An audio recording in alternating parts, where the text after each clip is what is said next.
In early September 1998, 42-year-old John Harper went missing from his home in River Hills, Tennessee. He left no notes, no clothes, no identification, no money. His car was left parked in the garage, his phone was on the kitchen table, and his house keys were hanging on a hook near the door. The only person to see him in the hours before he disappeared was his wife, 39-year-old Ellen Harper. Ellen reported the matter to the police the following day. She said that on the evening of September 5th, her husband came home from work, drank a couple of beers, and went to bed earlier than usual. The next morning, he was gone. Ellen said she wasn't worried at first. John could have gone out for a run or gone somewhere with a friend without telling her. But the day passed and he never returned. River Hills police found no evidence of foul play. There were no signs of a struggle in the house, and the door had not been forced open. Neighbors also did not notice anything suspicious. One said he saw John park his car outside the house on Friday night, but nothing out of the ordinary after that. The police themselves were in no hurry to investigate. John Harper was not a model citizen. In his youth, he had problems with the law, several arrests for fights, drunken brawls, and even a charge of drunk driving. He changed jobs several times and in recent years worked as a laborer in construction. Among friends and acquaintances, he was known for his hot temper, his penchant for alcohol, and frequent conflicts with his wife. Ellen Harper was described quite differently. She worked as a nurse at a local clinic, had a good reputation, was always polite and calm. However, there was a lot of shadow in her relationship with her husband. Neighbors said that loud quarrels often took place in their house. A couple of times Ellen showed up with bruises on her arms and neck, but the excuses were standard. I fell. I hit myself. No one knew what was going on behind closed doors. Detective George Matthews, a former police officer who had gone into private investigation after retiring, took notice of the case. He found it odd that the wife did not seem distressed or worried about her husband's disappearance. Just 3 weeks after he went missing, she began showing up in the company of another man, Brian Clark, a 38-year-old businessman who had recently moved to the city. Clark was Harper's opposite, successful, self-assured, with a good reputation. He owned a small construction company and had money, something John never had. He and Ellen looked like lovers. They went shopping together, dined in restaurants, and soon announced their engagement. Matthews, having studied the circumstances, decided to ask Ellen a few questions. He came to her home in mid-October, introduced himself as a private detective, and asked if she had any new information about John.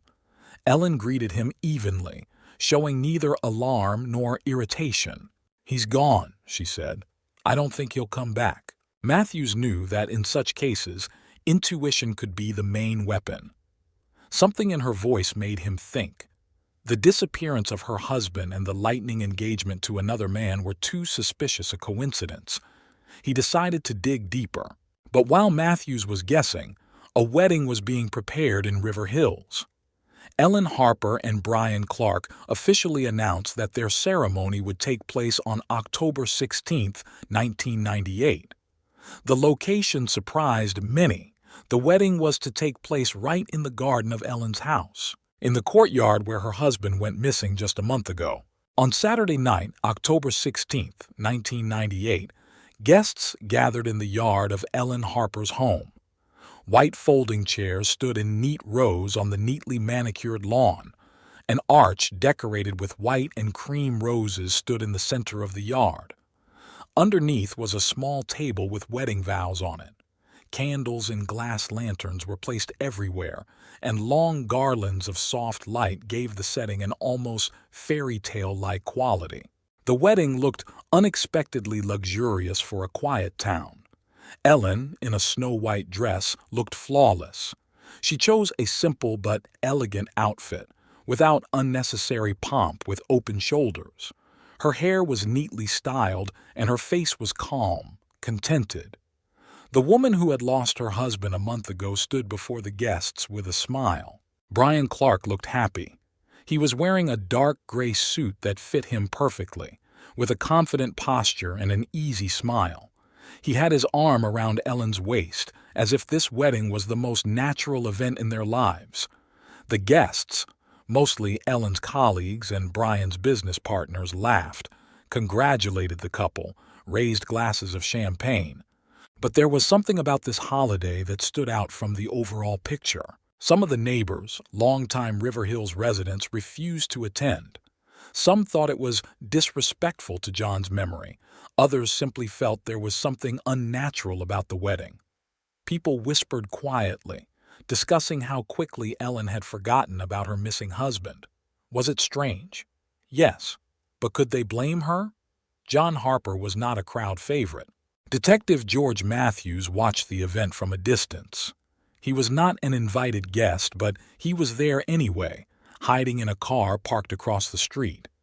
His intuition was nagging at him. He didn't believe in coincidences, especially not ones like this. He looked into Ellen's past, looked at her bank accounts. In the days before John's disappearance, several $1,000s in cash had been withdrawn from their joint account. He also checked her medical records.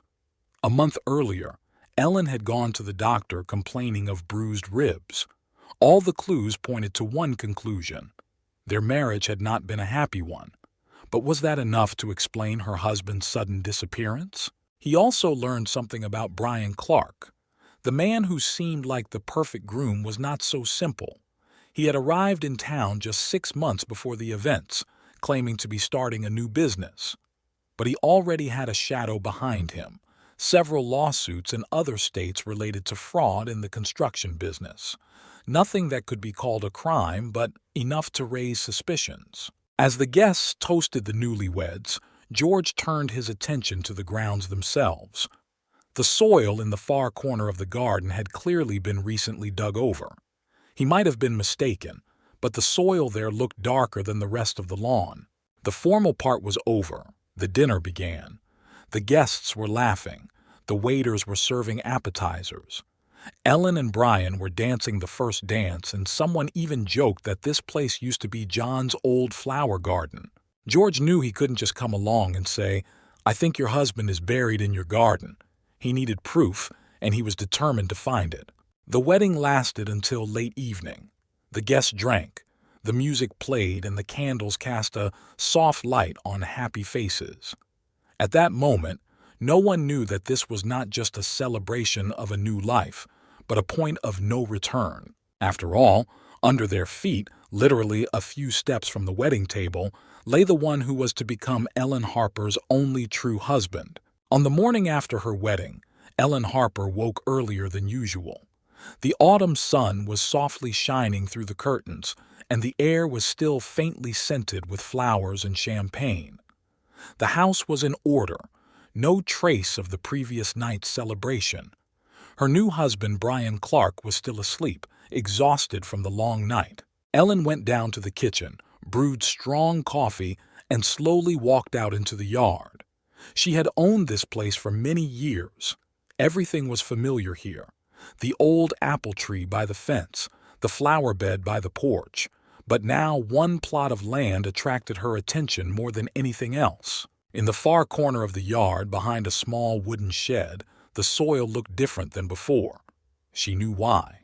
No one else did. That same morning, Detective George Matthews drove up to his downtown office. He was a man of habit.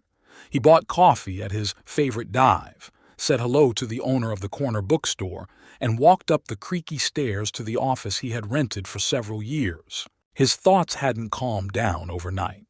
John Harper's disappearance, his difficult relationship with his wife, and then the sudden wedding in the same place where he lived.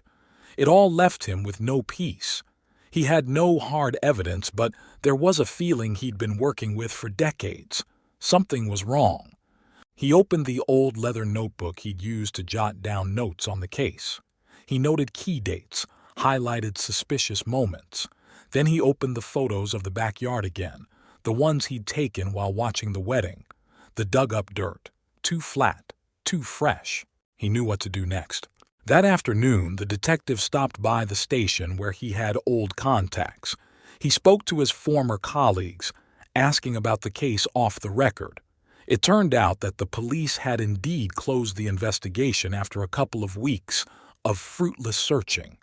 John Harper was a grown man with a criminal record, and they technically had no reason to look for him any further. But something caught his attention. Police checked the area of Ellen Harper's home, but did not do any serious digging. The search was cursory. They assumed that if there had been a body, a dog would have found it, but no one used sniffer dogs. That evening, George returned to Ellen's neighborhood. He parked far from her house and walked to the fence. He knew no one was home at the moment. Brian was away at a work meeting and Ellen was probably on shift at the clinic. Walking along the neighboring fence, he looked again at that same piece of land. If he was right, the answer was right in front of him. He returned to the car, took out his phone, and dialed the number of his old friend who had once worked in the police. "I need to check something." As the sun set, Brian Clark returned to Ellen Harper's yard. He was in a good mood. Their new life was just beginning. He went into the kitchen, poured himself a whiskey, sat down at the table, and looked with a smile at the newspaper Ellen had left. But at night he was awakened by a strange sound. Somewhere outside, behind the house, something rustled. Brian carefully approached the window and looked out. The yard was plunged into darkness. Only the streetlights on the adjacent street cast a dim light. He noticed a slight movement near the barn. Someone was digging the ground. Brian froze, his heart beating faster. He carefully walked out of the bedroom, grabbed a flashlight, and headed for the back door. When he opened it, there stood Detective George Matthews, a shovel in one hand, a flashlight in the other. And at his feet, in the dug-up earth, there was something strange. Textile. Something dirty, gray, half-hidden underground. George looked up slowly. At that moment, Brian Clark realized that their new life had just ended. The air was silent, except for the faint sounds of the city at night as Brian Clark paused in the doorway. Detective George Matthews held a shovel, moving slowly. The light from his flashlight picked out the torn earth, the outline of fabric that looked as if it was hiding something far more terrifying than just a piece of old clothing. Brian didn't immediately know what to do. His mind was racing between options: snatch the shovel from the intruder, throw him out of the area, call Ellen, call the police. But the next second he realized that calling the police was pointless. The police were now against him. 3 days earlier, George Matthews had delved into John Harper's history. He'd spent hours in the archives, going through records of his affairs, his property, his connections. In the official records, Harper's disappearance had not aroused suspicion. No bank accounts had been frozen, perhaps because Ellen had acted quickly. She'd inherited the house, the car, and withdrawn all the money from her husband's account within the first week of his disappearance. The detective knew that didn't happen. People didn't disappear and their property didn't get transferred to others without lengthy legal proceedings. That meant only one thing. Either she knew he wasn't coming back, or someone in the city administration was helping her close the matter quickly. While checking the records, he came across a strange gap. There was no death certificate. He wasn't surprised. Harper was officially listed as missing, not dead. But then how could Ellen come into the inheritance? He went back to the notes and saw a statement signed by one Brian Clark, the same man who was now her husband, claiming to have witnessed the disappearance of John Harper, and that there was reason to believe he had committed suicide by drowning in a nearby lake. George didn't know if it was a lie or a real mistake, but his intuition told him that Brian was hiding something. In the backyard, Brian stepped closer, keeping his eyes on the detective. At that moment, they both knew they had passed the point of no return. George put the shovel aside and slowly squatted down to pull back the edge of the dirty cloth. Brian looked away for a second, not wanting to see what was hidden underground. The smell was the first sign. Rotten organic matter, damp earth, something unnatural soaked in moisture. When the fabric shifted, Brian saw that inside the bundle was a human hand. pale with blue nails, partially decomposed but still well enough preserved to identify it as a man. George paused, catching his breath. He had expected something like this, but to actually experience it was something else entirely. Brian took a sharp step forward, but George anticipated it and jumped to his feet. He grabbed the shovel, raising it, forestalling any attack. "Don't even think about it," he said, though his voice sounded more like a fact than a warning. Brian stopped. He realized he had no options left. At that moment, Ellen's car was driving along the road to the house. She had finished work later than usual. Her head was occupied with thoughts about the future. She imagined how tomorrow they would go to the bank, start drawing up the paperwork for moving. Brian wanted to sell this house, and she did not object. But as she pulled into the driveway, her heart sank. The light from the lantern illuminated the yard. Brian was standing near the barn. Opposite him was a man she recognized immediately. The detective. And a dug hole. She turned off the headlights, but it was too late. George noticed her. Her instincts kicked in instantly. She realized that her world had collapsed. She could try to play innocent. She could run, but it was pointless. Everything she had with Brian was ending here, tonight, on this damned earth. George slowly picked up the phone and dialed the police number. "I need someone to come urgently. I have a body." George Matthews stood in the backyard, his eyes never leaving Brian's.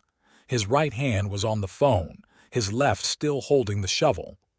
Out of the corner of his eye, he saw Ellen's car pull up in front of the house. She didn't come out. The courtyard was filled with a cold, yellowish glow from the headlights. Brian slowly raised his hands, not in surrender, but rather to show that he had no intention of attacking. He looked at the detective with a blank but intense gaze, trying to figure out what to do next. George was in no hurry. He knew that time was now on his side. The police would be arriving soon. He knew the body was John Harper, but that wasn't enough.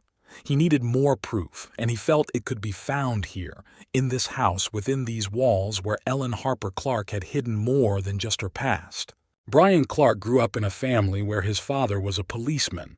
He knew how to behave in critical situations. He knew that if you make sudden movements, a person with a gun, or even a shovel, can react instinctively. So he just dropped his hands and took a step back, towards the barn. He was not a murderer, but he knew he was involved in a crime. The day Ellen asked him to help with the soil, he didn't ask. The soil in the backyard looked loose, and she said she wanted to plant flowers there. He picked up a shovel, dug deeper than he expected, and felt the blade hit something soft, on something that shouldn't have been in the ground. And then he understood. Ellen just looked, silent. He looked at her hands, which were in the dirt. He saw dirt under her nails, and he made a choice.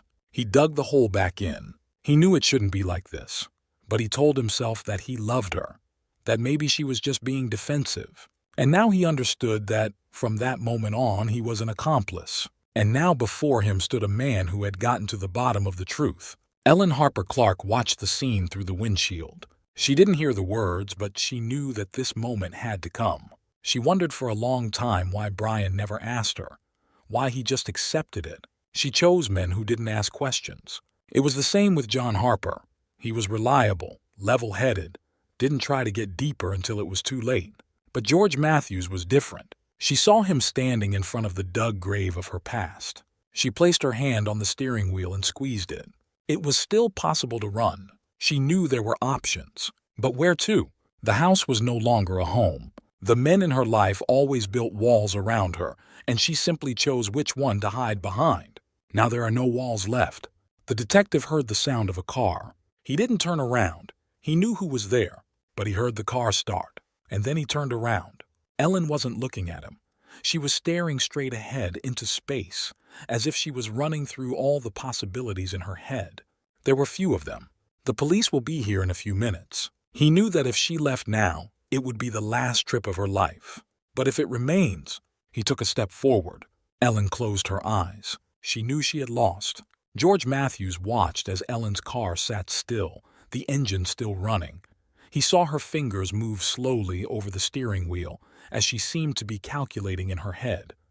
Time, possibilities, consequences. And then, just when it seemed she was going to step on the gas pedal, she did just the opposite. She turned the key slowly, the engine died, and the yard went silent. Brian was still standing by the barn, but now his posture had changed. The tension was gone, but there was something else on his face. Regret? Doom? George couldn't tell. He only knew he'd seen that look before, on people who knew there was no turning back. Ellen got out of the car and closed the door behind her. She didn't look at anyone, just walked past the detective, stopped at the freshly dug earth, bowed her head slightly. She seemed to be studying it as if she had never seen it before, as if she was just now realizing what was underneath it. George watched her every move.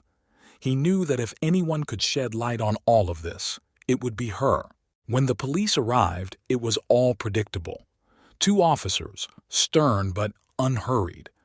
They took George's report, checked the area, called in the forensics team. Brian didn't resist when they asked him to come with them. Ellen didn't say a word when the handcuffs snapped on her wrists. It was all mechanical, almost mundane. But George knew there was more to the case. He didn't believe in obvious solutions. Men die.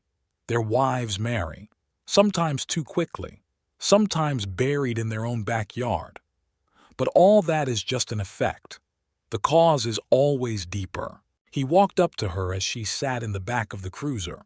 She wasn't crying, she didn't look broken, but there was no smugness in her eyes either, just emptiness. George had seen people like this before. Not killers, not maniacs, but people who maybe didn't fully understand why they did what they did. When she was gone, he returned to the dig site. The forensic scientists were working carefully, slowly, professionally. One of them raised his head and waved his hand. George came closer. The body had already been partially pulled out of the ground. It was John Harper, or rather, what was left of him. But even in this state, it was clear that he had not simply died. He had not died a natural death, and not even from a blow in a fight. He died slowly. The body had not simply been buried. It had been arranged so as to be unnoticeable, but the carelessness of the details betrayed the crime committed in haste. The soil had settled unevenly. The clothes were in disarray, but the shoes were neatly tied. George narrowed his eyes. The problem wasn't just that Ellen had buried her husband in her backyard. The problem was that someone had helped her do it. And the question wasn't who. He already knew the answer. The question was why. Detective Matthews' office was littered with papers, reports, and photographs. The smell of cheap coffee mingled with the dust that had settled on the piles of old files.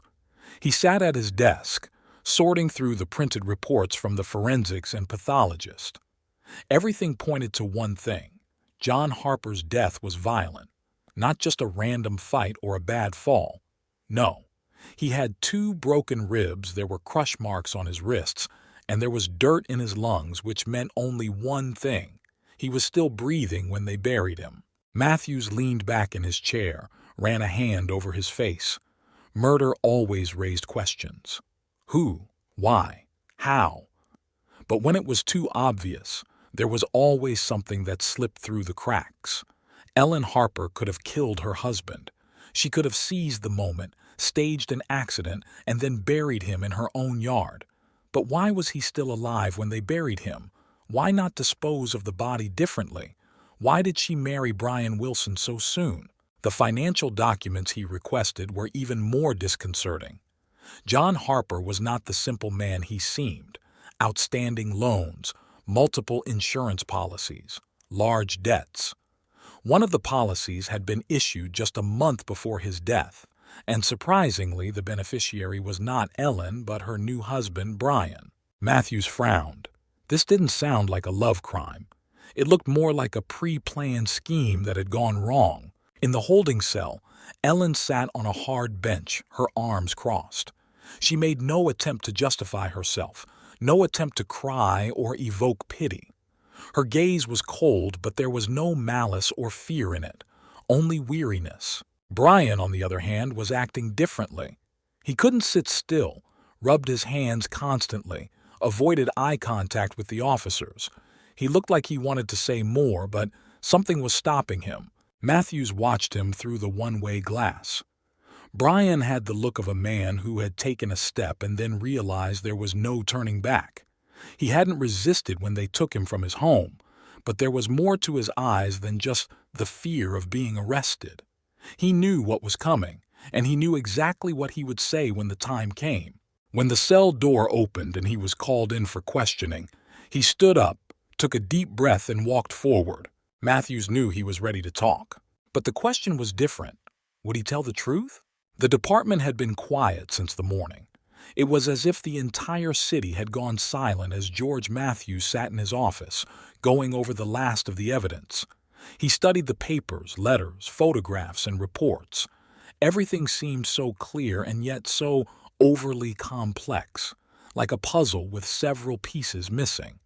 In his predicament, he tried to piece the case together, but he couldn't shake the feeling that something important was slipping away. Matthews looked at the photograph. It was John Harper, captured before his death, happy, smiling in front of his home. The moment when he had no idea that his life was about to end. Doubts began to accumulate in the detective's mind. At first glance, everything seemed obvious. Ellen, her love for Brian, the poisoned family. But the longer Matthews held the case in his hands, the more he felt that he was missing one key figure to finally understand it. Brian Wilson sat in a separate room, still tense and wary. His confessions to interrogation were not complete, but they were frank enough to make it clear. He was not with Ellen on the day of the murder. He did not participate in the crime itself. He arrived only the next day after everything had been done. His role in this case was different. He was not the killer, but he became part of this terrible process afterward. Ellen Harper was the one who held the strings. She didn't just get rid of her husband. She planned his death in order to break free from the life that was shackles her. When her husband became invisible to her, when his actions, words, and looks began to threaten her personal freedom, she found a way to escape this captivity. John Harper's body was buried in the yard, and at first glance it looked as if she had acted under stress, perhaps panic. But Matthews knew that such actions rarely occurred without forethought.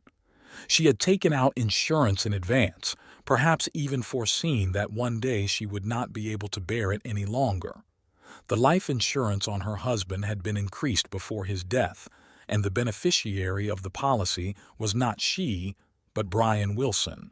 George looked at the documents and realized this had all been planned. Ellen hadn't just killed John, she had seized the moment. John's death was her plan, her way to control the future, to free herself from the shackles.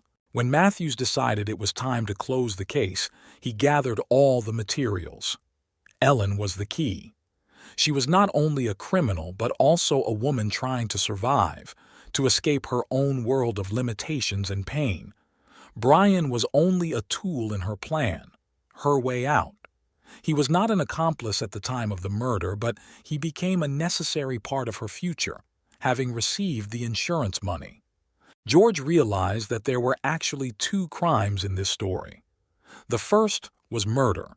The second was manipulation, carefully hidden behind a veil of relationships, feelings, and fears. Ellen had made herself believe that she was freeing herself from her life, but in reality she had entangled herself in a web of her own actions. Ellen was arrested for murder. Brian, though not connected to the murder, did not escape the consequences. He became a key witness, but he was also faced with some unpleasant legal realities. The fate of both was sealed. Matthew sat at his desk and looked out the window. Stories, like people, are not always what they seem. Sometimes the truth is hidden under layers of lies, fear, and despair. And what may seem clear and understandable at first glance may be just part of a much more complex and confusing story.